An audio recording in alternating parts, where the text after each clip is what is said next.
Hello everyone. If you remember in the previous video, we saw how Cassius was, talking about the weak disposition of Caesar, how he could not swim from one point of the Tiber to the other. He was almost drowning, and then how he was, he had suffered an epileptic attack.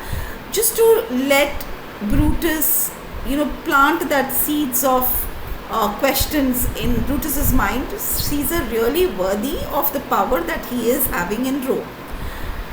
That is where we stopped. Let's move on to the next lines. Brutus, and now the general shout. I do believe that these applauses are for some new honors that are heaped on Caesar. So again, there is a huge shout of the public. The public's uproar is heard, and he's like wondering, what is happening? Is this something, again, some new honors are being given to Caesar? Is that why the people are, making so much noise? There's so much furor. Cassius, why, man, he doth bestride the narrow world like a colossus, and we petty men walk under his huge legs and peep about to find ourselves dishonorable graves. So here he compares Caesar like the statue of Colossus. So the statue of Colossus is, it's in the harbor of the, it's the statue of Apollo, which you can see in the harbor town of Rhodes. And the statue is such that it is, both the legs are on both walls of the entrance. So it's two legs on two walls of the entrance, and the ships will go through them. So as if, he is towering high on that.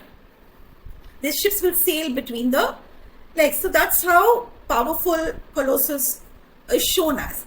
So Cassius compares Caesar to Colossus, and he says that, it's as if he is the one whose legs are on the, on the city walls of Rome, and we are those tiny creatures who are walking in between, and we will find our dishonorable graves. We are non-existent in front of Caesar.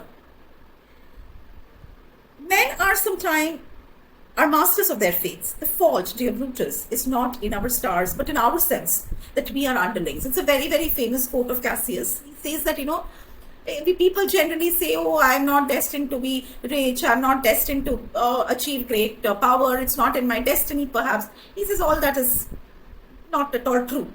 We are the masters of our fates. We have the power in us to write our own destiny. So this whole blame game on the planets and their positions is not at all true, Brutus.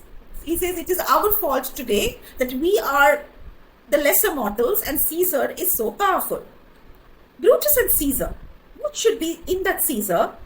Why should that name be sounded more than yours? He says, if I say Brutus and Caesar, why is Caesar's name, what is different? Both sound the same.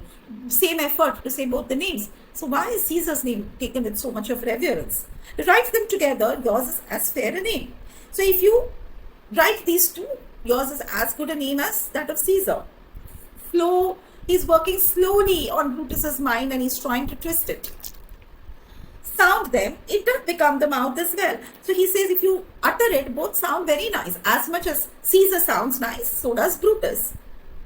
Weigh them, it is as heavy. Conjure with them, Brutus will start a spirit as soon as Caesar. He says that if you use them to call spirits, if I can use Caesar's name to call a spirit, Brutus's name has as much power to call a spirit. Raise devils or raise men of courage, whatever you want to call it.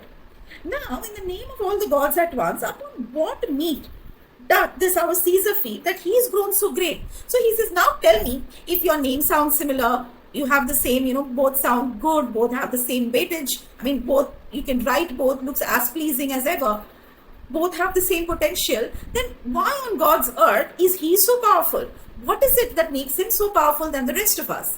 Or than you? So here his intention is to kind of pitch Brutus against Caesar to Brutus.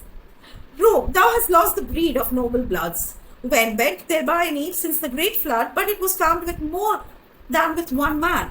So he says Rome is not destined to have noble bloods as the rulers anymore.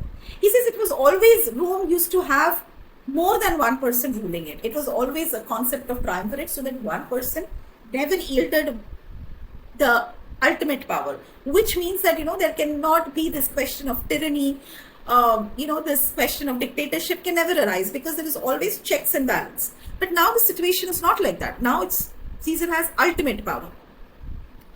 When could they say till now that talked of Rome, that her wide walls encompassed but one man? He says, till now, was there any time when Rome was ruled by only one man? Never.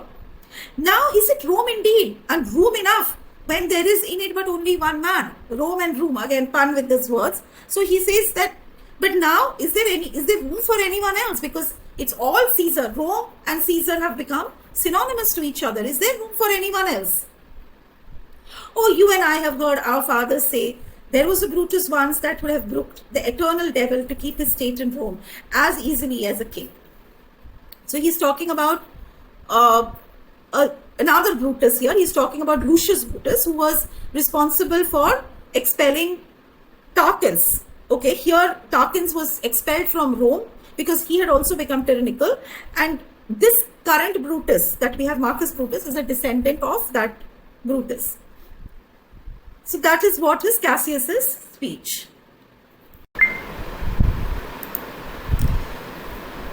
So in this speech, Cassius is not just speaking here, he is warning. In this very moment, he paints Caesar as a towering figure, dominating Rome like a giant statue, while the rest of them, noble men, once proud, are crawling beneath his legs like ants. This speech is Cassius's full force attack on Caesar's growing power and Brutus's shrinking sense of purpose. Cassius then goes on to say that men at some time are masters of their fates. The fault, dear Brutus, is not in our stars but in ourselves. This is the heart of it. Cassius is rejecting destiny. He says, don't blame fate. Don't wait for a sign. If you're a slave, it's because you let yourself be one. He challenges Brutus directly here. Line by line, he breaks down the myth of Caesar's greatness. He says Brutus's name is just as strong, as powerful. So why is one man being worshipped like a god while the rest are being treated like underlings? Then he shows his anger. Upon what meat doth this our Caesar feed that he's grown so great? What has he been eating? What power, what praise that has made him swell into something so unnatural, so great? Cassius calls out Rome. He says, this is not the Rome of our ancestors. It has now become small, pathetic, ruled by just one man. And finally, the knockout punch. He says, there was once a Brutus that would have brooked the eternal devil to keep his state in Rome as easily as a king. He says, once upon a time there was a Brutus, your own ancestor, who would have taken on the devil himself before allowing a king to rule Rome. This is not just history for Cassius, it's a challenge, a reminder, a provocation. This speech is rebellion in words, a call to arms disguised as logic. And with this, Cassius begins to turn Brutus, the honorable man, into an assassin. Remember, revolutions don't begin with swords, they begin with speeches. This is one of them.